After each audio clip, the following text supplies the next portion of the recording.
saya akan membawakan sebuah topik yang menurut saya penting. Itu adalah bagaimana cara kita melakukan yang namanya follow up, ya kan, follow up klien. Jadi klien sudah respon ke kita follow up mereka. Nah, ini penting karena follow up ini adalah bagian yang tidak bisa kita tinggalkan. Nah, maka dari itu hari ini saya akan mengasah betul bagaimana cara teman-teman follow up klien sehingga akhirnya membawa menuju ke closing. Oke, topik saya silakan ditampilkan. Oke, jadi saya kasih judul kunci sukses follow up buyer ala champion agent property. Jadi kalau minggu lalu itu sudah sempat ada training. Jadi teman-teman yang belum mengikuti training saya bisa buka di YouTube saya. Teman-teman bisa mengikuti training rahasia menjadi top agent property yang terakhir, training yang terakhir. Nah, di sana saya membedakan skill agent property itu menjadi dua bagian besar. Yang pertama, itu adalah skill untuk mendatangkan traffic. Nah, yang kedua adalah skill closing. Nah, follow up ini ada di skill closing. Jadi, maka dari itu, makanya saya agak lompat-lompat, karena saya merasa bahwa saya perlu bahas mengenai follow up ini. Karena follow up ini adalah suatu hal yang penting. Oke. Next. Jadi pertanyaannya adalah, mengapa follow up buyer itu adalah bagian yang penting di dalam proses closing? Jadi maksudnya follow up ini bagaimana? Jadi hari ini nih, misalnya Anda ngiklan portal atau ngiklan koran atau pasang banner. Nah, hari ini ada yang telepon Anda. Itu namanya traffic atau Anda mendapatkan sebuah respon. Nah, terus habis Anda hari ini mendapatkan respon itu, biasanya 1-2 hari kemudian Anda follow up. Pak, bagaimana kemarin Bapak sudah tanya-tanya sama saya mengenai properti ini, bagaimana kelanjutannya, apakah mau dilihat atau tidak. Nah, itu yang disebut dengan follow up. Ya kan, follow up buyer. Nah, jadi pertanyaannya, mungkin tidak perlu dijawab di sini. Teman-teman bisa jawab dalam hati. Kira-kira berapa banyak yang melakukan follow up kepada klien? Ya kan?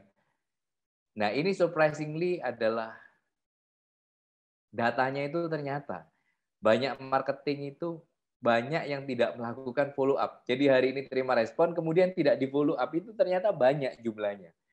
Dan berhasil atau tidaknya Anda di dalam hal follow up, itu kadang namanya follow up itu kadang ada marketing yang berhenti itu setelah follow up pertama. Ada yang berhenti setelah 1 minggu follow up. Ada yang berhenti setelah 2 minggu follow up. Nah, saya banyak dengar dari teman-teman, kadang ada yang closing setelah setahun follow up. Nah, maka dari itu, penting sekali bagi teman-teman, supaya teman-teman itu bisa follow up dengan baik. Oke. Jadi pertanyaannya sekali lagi, mengapa follow up buyer adalah bagian yang penting di dalam proses closing? Oke, next. Jadi karena follow up buyer adalah penentu, pengingat, dan pendorong untuk mengambil keputusan beli. Proses closing tanpa follow up bisa dikatakan hampir tidak mungkin. Kalaupun mungkin, itu hanya 1% keberuntungan. Jadi saya pernah tuh, pada waktu awal-awal saya menjadi agent properti, tahun 2004, saya pernah suatu waktu itu nyoba, ya apa sih orang yang respon ke saya, itu tidak saya follow up. Waktu itu saya melakukan itu selama 1 minggu, 2 minggu. Saya berhenti follow up. Saya cuma istilahnya begitu orang tanya, saya jawab, habis itu saya diamkan. Biasanya saya itu H+1. Jadi orang tanya hari ini, biasanya besoknya atau H+2 Itu saya follow up. Nah, tetapi saya nyoba waktu itu 2 minggu, saya tidak follow up sama sekali. Dan apa yang terjadi? Klien ya tidak telepon saya. Jadi klien-klien yang sudah respon ke saya itu tidak melakukan yang namanya follow up ke saya. Jadi akhirnya tingkat closing saya itu langsung drop 80-90%. Itu langsung drop terjun bebas.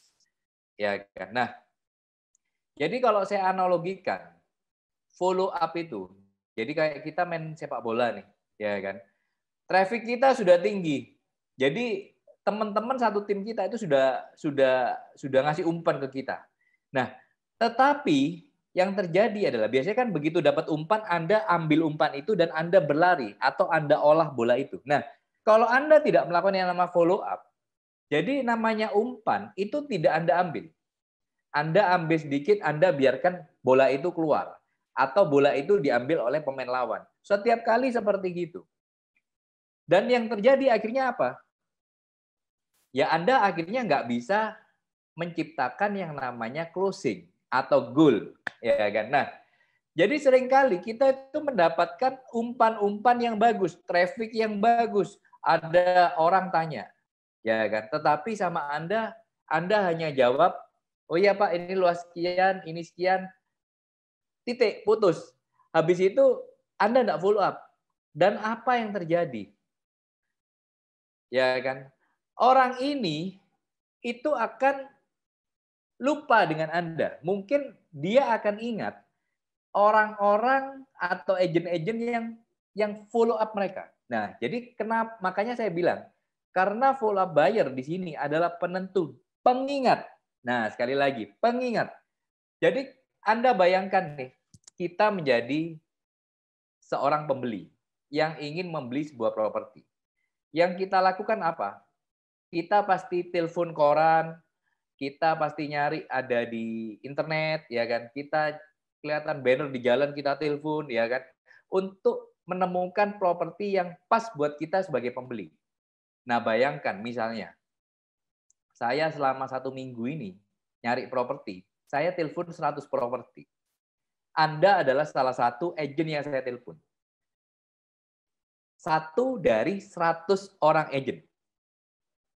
Bayangkan nih, dari 100, kalau Anda tidak follow up saya sebagai pembeli, kira-kira saya akan ingat enggak properti Anda? Ada 100 masalahnya. Nah itu makanya dibutuhkan yang namanya follow up. Jadi tanpa adanya follow up, berapa banyak traffic pun yang Anda dapat, berapa banyak respon pun yang Anda dapat, ini menjadi wasted atau terbuang sia-sia. Jadi maka dari itu saya bilang kepada Anda kalau jadi marketing, jadi agen properti, tetapi tidak mau melakukan yang namanya follow up, dan Anda mengharapkan closing, itu hanya keberuntungan saja yang bisa terjadi kalau memang Anda tidak melakukan yang namanya follow up. Oke, next. Nah, di sini saya akan memberikan 4 kesalahan agen properti dalam follow up buyer. Oke, next. Nah, yang pertama, tidak percaya diri. Ya kan? Jadi sebetulnya yang namanya kita sebagai marketing, apa sih efek kita itu kalau kita itu tidak pede, tidak percaya diri. Jadi yang terjadi akhirnya apa? Pada waktu tidak percaya diri, ini akhirnya mempengaruhi cara kita berpikir. Jadi akhirnya di dalam alam bawah sadar kita ini bisa ngomong begini, wah saya follow up orang ini belum tentu closing nih, ya kan? Belum tentu orangnya mau. Masa sih mau dengan properti saya? Nanti saya sudah telepon orangnya tidak mau, orangnya tersinggung, orangnya merasa terganggu dengan telepon saya, ya kan? Nah, tidak percaya diri ini akhirnya membuat apa? Proses follow up itu menjadi sulit. proses follow up itu menjadi Anda tidak bisa nyaman. Proses follow up itu menjadi beban bagi Anda. Maka dari itu,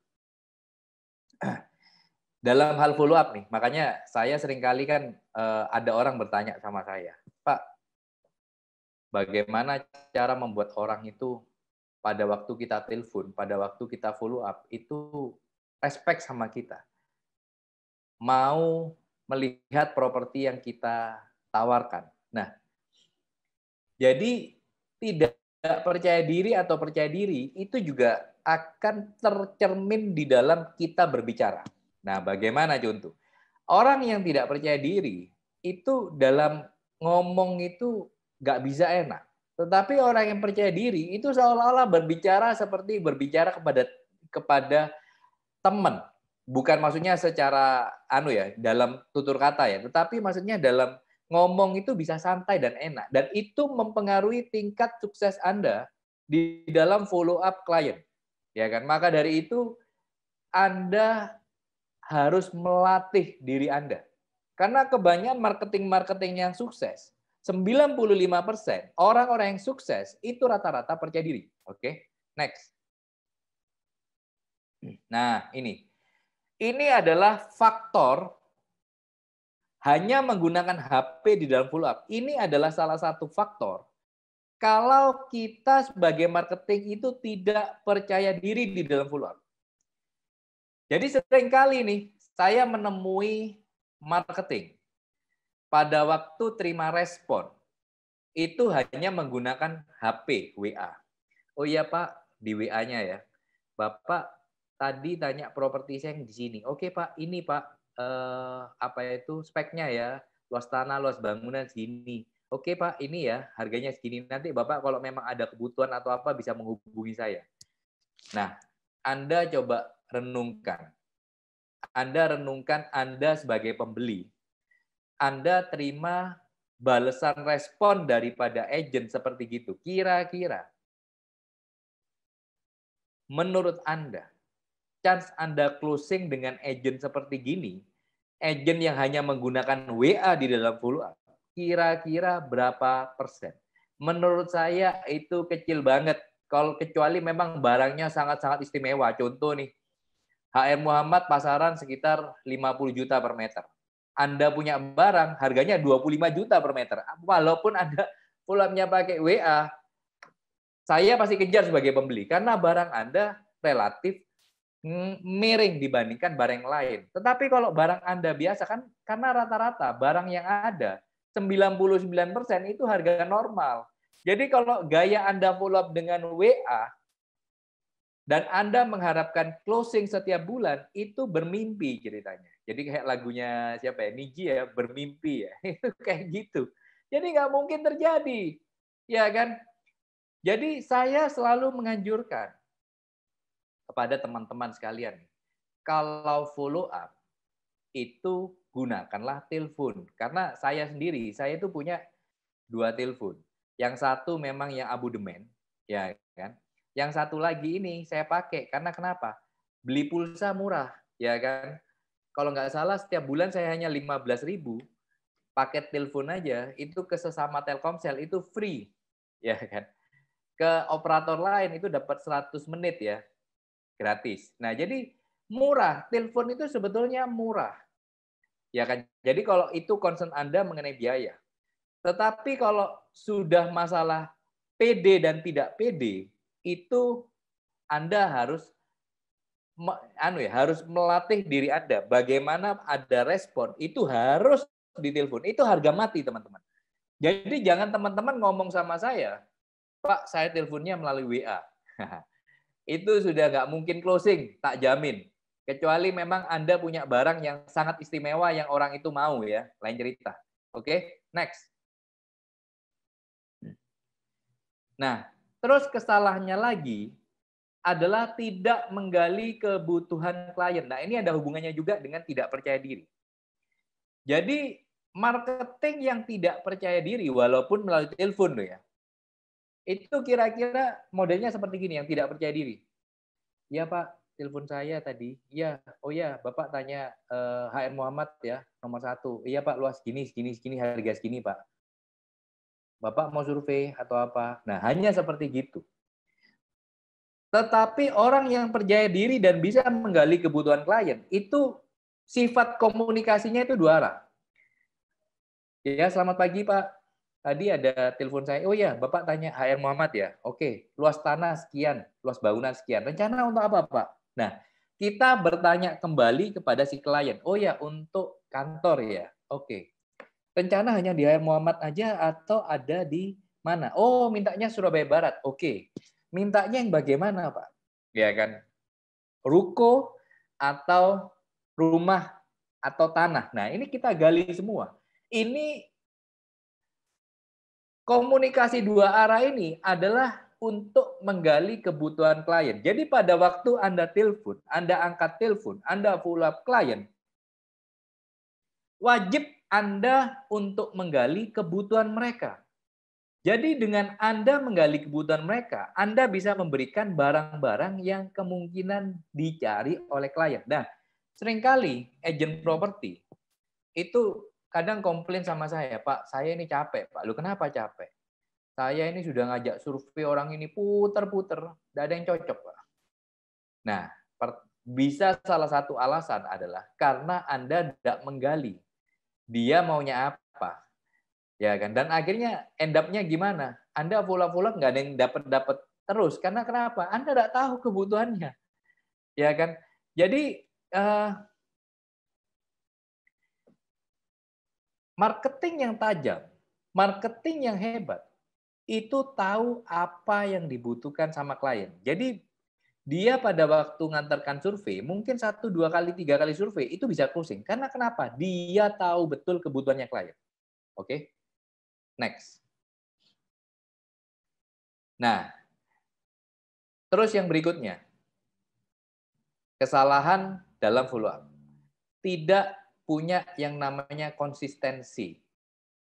Jadi, nggak konsisten. Jadi saya tadi bilang, ada klien yang mungkin baru telepon bisa closing, langsung lihat, langsung closing bisa. Ada klien yang di follow up 1 minggu baru closing, ada. Ada klien yang sudah di follow up 1 bulan baru closing, ada. Tetapi juga ada klien yang di follow up 1 tahun, itu baru closing, itu juga ada. Nah, masalahnya, 95% marketing itu berhenti maksimal itu 1 minggu. Begitu 1 minggu, itu sudah rata-rata nggak di follow up. Saya sudah dapat datanya itu. Jadi marketing rata-rata kalau sudah lewat 1 minggu, itu sudah berhenti follow up-nya terhadap klien-klien yang sudah telepon satu minggu sebelumnya. Jadi kalau sudah tanya sama marketing, agent, apakah Anda masih follow up klien Anda yang sudah 2 bulan lalu, tanya, rata-rata tidak di follow up. Dan ini penyakitnya marketing. Ya kan? Nah, jadi kesalahannya adalah tidak punya konsistensi. Kedua, time management dan database management di dalam follow up buyer. Nah, jadi database management. Jadi mau bagaimana teman-teman mau database management, orang namanya database management orang mudeng. Apa itu database management, Pak? Nah, jadi seringkali di dalam apa itu mengelola data, saya itu banyak melihat dari teman-teman agent itu cuma punya 1 buku sakti. 1 buku sakti itu ditulis semua. Atau sekarang, oke, ada yang namanya lebih modern, Pak. Semua saya sudah catat di HP, Pak. Nah, catat di HP, catatnya begini. Oke, si A bayar rumah ini, si B bayar rumah ini, si C bayar rumah ini. Gimana caranya Anda follow up? Pengen tahu saya. Gimana caranya? Saya nggak yakin Anda bisa follow up dengan rapi dan tertata dengan baik, itu nggak mungkin. Ya kan? Nah, maka dari itu hari ini nanti siapa? Pak Yanuar dan Rega akan mempresentasikan mengenai sistem database manajemen yang sudah kita punya, yaitu di rewetplatinum.com dan Vault RE yang dipunyai oleh Rewet. Jadi Anda bisa memilih yang mana yang baik untuk Anda. Oke, next. Oh, Nah, sebelum itu yang kelima, ya kan, saya tambah lagi bonus nih. Jadi yang kelima itu adalah tidak punya yang namanya mental juara. Ya kan, mental juara ini tidak dipunyai oleh orang kebanyakan marketing yang mediocre. Jadi mental juara begini. Makanya kenapa kalau teman-teman melihat tim-tim sepak bola hebat seperti Manchester United, Real Madrid, mereka itu mati-matian untuk membeli pemain bintang dengan mental juara. Contoh Manchester United. Kenapa kok mendatangkan Cristiano Ronaldo lagi? Karena ingin menyuntikkan mental juara. Nah, itu di sana. Jadi di dalam follow up, itu juga penting mental juara. Karena bayangkan nih, tadi saya bilang, namanya klien itu, kadang itu telepon tidak cuma 1-2 agent, bisa-bisa langsung telepon 10 agent. Nah, orang yang tidak punya mental juara, begitu melihat, wih, orang ini telepon 10, ciut hatinya. Begitu ciut hatinya, mundur sendiri dengan teratur. Nah, itu. Jadi mental juara itu bisa berkompetisi sampai di titik akhir. Ya kan, bisa menang tetapi juga bisa kalah. Ya kan? Itu namanya mental juara. Jadi penting sekali bagi teman-teman nih kalau mau jago closing, teman-teman harus tanamkan di dalam pikiran Anda, mindset Anda, mental Anda harus jadi juara. Anda harus bisa yang memenangkan kompetisinya. Itu penting sekali. Karena banyak dari orang itu tidak punya mental juara. Jadi walaupun skillnya sudah bagus, kalau tidak punya mental juara, nggak akan menang, percuma. Ya kan? Oke, next. Nah, jadi kunci sukses di dalam follow up buyer. Oke, next.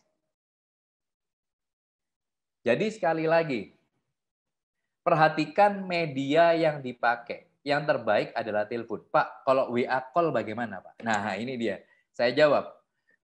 Ada agent atau sales itu kadang follow up saya pakai WA call. Kalau nomornya saya kenal, saya angkat. Tetapi kalau nomornya belum saya kenal, saya nggak mau. Karena kenapa? Kapan hari pernah saya angkat. WA call, nawari kartu kredit. Terus habis itu suaranya putus-putus, dadu. Akhirnya saya bilang, nih orang nggak bondo nih, saya matikan. Ya kan? Jadi sekali lagi, kalau memang orang itu belum akrab dengan Anda, jangan Anda pakai WA call atau melalui WA. Ya kan? Yang terbaik adalah telepon. Ya kan? Karena dengan telepon, terutama dalam hal follow up ya, Anda dari intonasi suara dari buyer, terus kemudian respon dia cara ngomong, itu Anda bisa tahu klien ini serius atau tidak, terus kemudian bisa menganalisa apakah dia yang pengambil keputusan atau tidak, itu bisa tahu semua. Ya kan? Kalau melalui WA itu sulit. Tak jamin 100% sulit. Ya kan? Nah, oke. Next. Nah, jadi saya juga menyarankan kepada Anda di dalam hal follow up. Analisa sedetail mungkin kebutuhan klien. Orang ini maunya siapa? Orang ini apakah pengambil keputusan atau bukan? Orang ini cara bayarnya bagaimana? Cash atau kredit? Ya kan? Orang ini sebetulnya siapa? Nah, itu Anda harus tahu. Nah, jadi saya seringkali pada waktu saya survei dengan klien, saya itu senang menggali. Ya kan, Pak, kerjanya apa nih? Di bidang apa? Oh, di bidang ini, ya kan. Apa? Anaknya berapa? Anaknya sini. Oh iya, tinggal di mana, Pak? Nah, itu saya gali. Nah, tetapi ada marketing yang nggak mau menggali itu. Saya pada waktu tanya, lu kenapa you nggak gali? Sungkan, Pak. Nanti takut menyinggung perasaan. Lah, mati saya. Kalau memang Anda tidak bisa menggali, menganalisa siapakah klien Anda ini, Anda akan mengalami kesulitan di dalam hal closing, terutama follow up. Oke, next. Nah, konsisten di dalam follow up bisa beberapa hari, seminggu, sebulan, atau bahkan 1 tahun dalam follow up. Jadi Anda harus punya di dalam pikiran Anda, klien yang di follow up dan closing lebih dari 1 minggu, itu jumlahnya 80-90% klien. 10% klien, itu mungkin Anda baru ngelihat properti, terus kemudian langsung nawar, langsung closing, ya ada, tapi jumlahnya mungkin hanya 10%, kurang dari 10%. Jadi 90% sisanya itu di follow up lebih dari 1 minggu, bahkan lebih dari 1 bulan. Jadi kalau Anda berhenti di 1 minggu awal, artinya apa? Anda akan tidak closing. Itu penting. Next. Nah, maka dari itu, Pak, gimana Pak? Saya tiap hari terima 5 respon. Kalau 1 minggu sudah 35 respon. Ya kan? Kalau 1 bulan, kurang lebih saya terima ratusan respon. Bagaimana caranya saya follow up? Nah, makanya dibutuhkan yang namanya database management dan time management yang baik. Jadi makanya dalam hal time, jadi saya hari ini bicara banyak nih lintas skill. Jadi dalam hal time management, saya sedikit ngomong mengenai time management. Jadi cara mengelola waktu yang terbaik adalah kalau setiap harinya, hari-hari Anda itu tipikal sama atau berbeda. Banyak dari teman-teman ngomong, Pak, tiap hari saya berbeda, Pak. Kalau memang jawaban Anda seperti itu, maka Anda tidak punya yang namanya time management. Time management itu harus setiap hari itu sama atau mirip. Jadi gini, pagi jam 9 Anda datang kantor. Jam 9 sampai jam 10 Anda listing. Jam 10 sampai jam 11 Anda follow up. Ya kan? Jam 11 sampai jam 12 Anda masukkan portal. Nah, itu setiap hari selalu berulang sama. Itu disebut time management. Pak, saya nggak bisa seperti gitu, Pak. Saya orangnya itu variasi, Pak. Hari ini bisa ini, besok ini. Ya, maka dari itu, kalau Anda variasi seperti itu, alamat Anda nggak bisa konsisten di dalam closing. Kalaupun konsisten, kalau misalnya closing, itu pun bisa dibilang hoki, ya kan?